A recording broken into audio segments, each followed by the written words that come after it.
Bom dia, gente, sejam bem-vindos. Estamos no capítulo 7 de Miqueias, o último.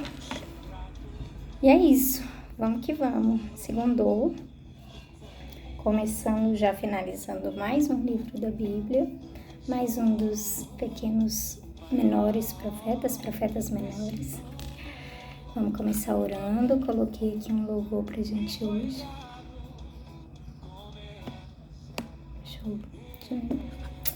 Amém, Deus, obrigada pelo dia de hoje, obrigada, Senhor, por essa segunda-feira que se renova, que o Senhor renove as nossas forças, o nosso ânimo, Deus, para mais um tempo de trabalho, de estudo, em nome de Jesus, que não seja uma labuta, algo pesado, Deus, mas que cada um aqui encontre sentido, propósito, em nome de Jesus, que o Senhor nos abençoe em nossos trabalhos, nas obras das nossas mãos, que possamos, Deus, em tudo que fizermos, façamos para a honra e para a glória do Senhor e do Teu nome, em nome de Jesus, que onde passarmos, Deus, as pessoas nos reconheçam, Pai, como pessoas que estão ali, sabe, Deus, servindo a Deus, somos tementes ao Senhor e mais pessoas se acheguem para que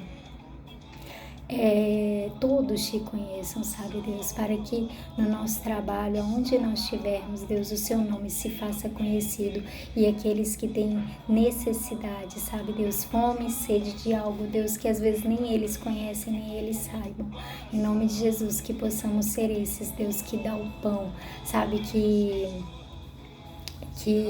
não retém, que não fica tímido, mas possa, sabe, Deus, falar na Tua palavra. É o que nós oramos, te pedimos, declaramos e colocamos diante de Ti a nossa vida, a nossa mente, Deus. Fala conosco mais nesse dia de hoje, em nome de Jesus, e nos prepara para essa semana. É o que eu oro e te peço em nome de Jesus. Amém? Gente, tá muito calor, né? Deus, mas... Jesus Christ. Eu não sei o que eu tenho. Mas enfim, vamos. Capítulo 7 de Miqueias. Deixa eu abaixar mais, senão vai atrapalhar. Ai de mim, sou como um homem faminto que depois da colheita procura figos na figueira e uvas nas parreiras, mas não encontra nada, porque todas as uvas e todos os figos maduros foram colhidos. No país inteiro não há uma só pessoa honesta, nenhum que obedeça a Deus. Todos estão procurando matar os outros, cada um procura pôr o seu patrício na cadeia, todos estão prontos para fazer o que é mal. Autoridades exigem dinheiro por fora e juízes recebem presentes para torcer a justiça. Os poderosos contam como vão satisfazer os seus maus desejos, todos planejam fazer coisas más. Mesmo as melhores pessoas, as que são mais honestas, não valem mais do que espinheiros. Mas está chegando o dia em que Deus vai castigá-los conforme os vigias dele, isto é, os profetas anunciaram. Naquele dia haverá confusão geral. Não acreditem nos vizinhos, nem confiem nos amigos. Cada um tome cuidado até com o que diz a sua mulher. Pois hoje em dia os filhos desprezam os pais, as filhas desobedecem às mães e as noras brigam com as sogras. E os piores inimigos de qualquer pessoa são os próprios parentes. Eu, porém, ponho a minha esperança em Deus, o Senhor, e confio firmemente que Ele me salvará. O meu Deus me atenderá. Inimigos, não zombem de nós. De fato, caímos, mas ficaremos novamente de pé. Agora estamos na escuridão, mas o Senhor será a nossa luz. Nós pecamos contra Deus e agora teremos de suportar a sua ira. Mas Ele vai julgar a nossa causa e nos fará justiça. Ele nos levará para a luz e nós seremos salvos. Quando os nossos inimigos virem isso, ficarão envergonhados, pois disseram: onde está o Senhor, o Deus de vocês? E agora vamos ter o prazer de vê-los derrotados. Eles serão pisados como a lama das ruas. Povo de Jerusalém, está chegando o tempo de construir de novo as muralhas da cidade. e de mudar para mais longe as fronteiras do país. Naquele dia, os nossos patrícios voltarão para Jerusalém. Eles virão da Assíria, do Egito e da região do rio Eufrates. Virão dos mares e das montanhas mais distantes. Mas o mundo inteiro vai virar um deserto por causa dos pecados dos seus moradores. Ó Deus, nosso pastor, cuida de nós, o teu rebanho, pois vivemos isolados numa floresta cercada de terras boas e férteis. Como fizeste no passado, leva-nos agora para os bons pastos de Baçã e de Gileade. Faze milagres a nosso favor, como fizeste quando nos tiraste do Egito. Nações poderosas verão isso e, apesar de todo o seu poder, ficaram envergonhadas. Os outros povos ficaram com medo, fecharam a boca e taparam os ouvidos. Eles se arrastaram no pó como cobras, como animais que se arrastam pelo chão. Tremendo de medo, eles sairão das suas fortalezas e, cheios de temor, voltarão para o Senhor nosso Deus. Ó Deus, não há outro Deus como tu, pois perdoas os pecados e as maldades daqueles do teu povo que ficaram vivos. Tu não continuas irado para sempre, mas tens prazer em nos mostrar sempre o teu amor. Novamente terás compaixão de nós, acabarás com as nossas maldades e jogarás os nossos pecados no fundo do mar. Como prometeste antigamente aos nossos antepassados, tu serás fiel e mostrarás o teu amor a nós, os descendentes de Abraão e de Jacó. É isso. Então, aqui, deixa eu desligar aqui.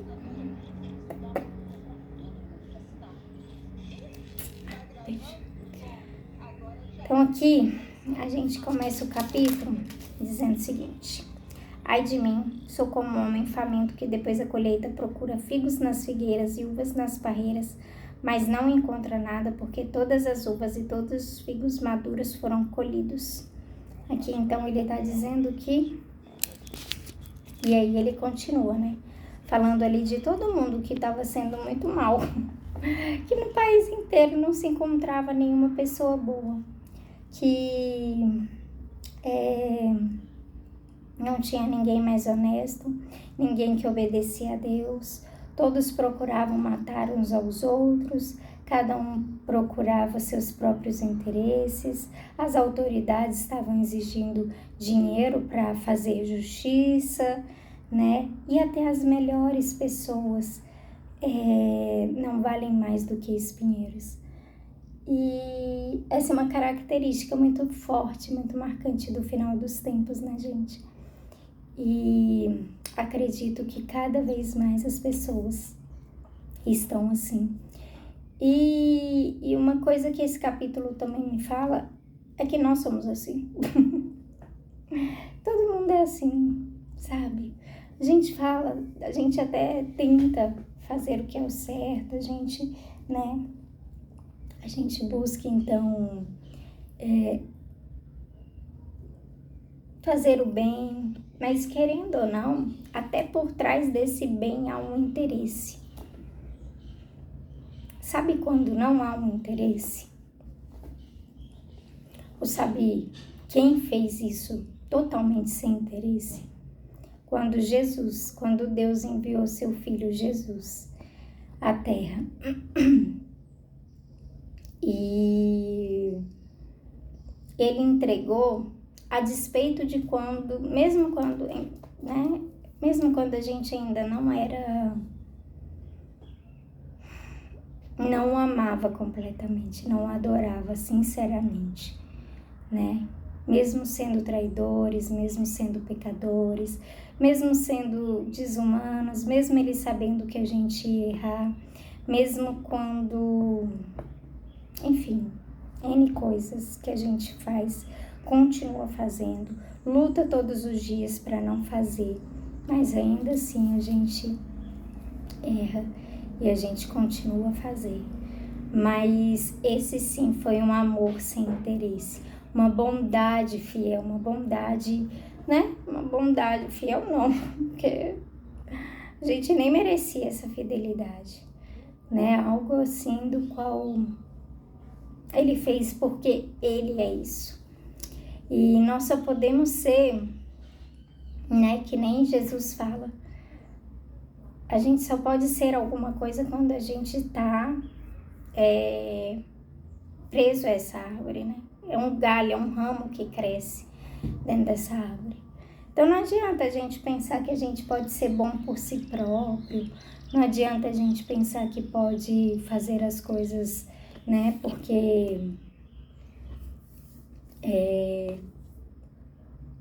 Porque nós, nossa, agora enfim eu sou bom.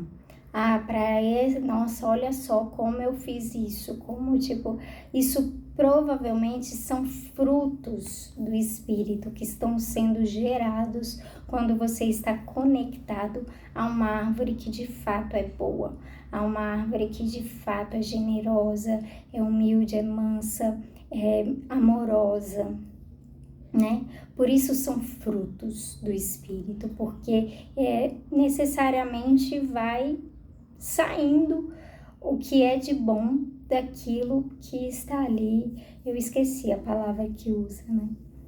Mas é isso, sabe? Então aqui nesse capítulo vai falar muito isso, e aí o profeta vai falar assim: eu, porém, ponho a minha esperança em Deus, porque ele vai falar, cara, os vizinhos ninguém pode mais confiar, nos amigos que dizem ser amigos eu não confio mais, sabe? Até a gente tem que tomar cuidado até com o que a própria mulher diz, com a nossa própria mulher diz. Os filhos desprezam os pais, as filhas desobedecem as mães, as noras brigam com as sogras. E olha só, e aí ele fala: e os piores inimigos de qualquer pessoa são os próprios parentes, sabe? E a gente, né? E às vezes sua família pode ser muito unida, sabe? Mas se não tiver essa raiz que é Jesus, uma hora ou outra alguém vai te decepcionar, vai te trair, vai fazer algo que a sua própria esperança deve estar no Senhor, que nem o profeta fala, né? Eu, porém, ponho a minha esperança em Deus, o Senhor, e confio firmemente que Ele me salvará. Então, que os nossos olhos estejam fitos em Deus, sabe? Que as pessoas, que nós possamos entender as pessoas, a natureza das pessoas, né?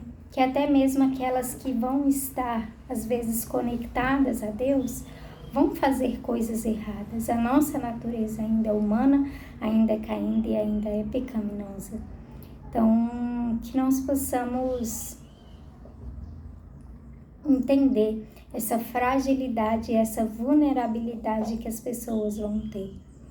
E que a gente possa olhar para o Senhor, sabe? Talvez você se decepcionou com quem você nunca imaginou que se decepcionaria, com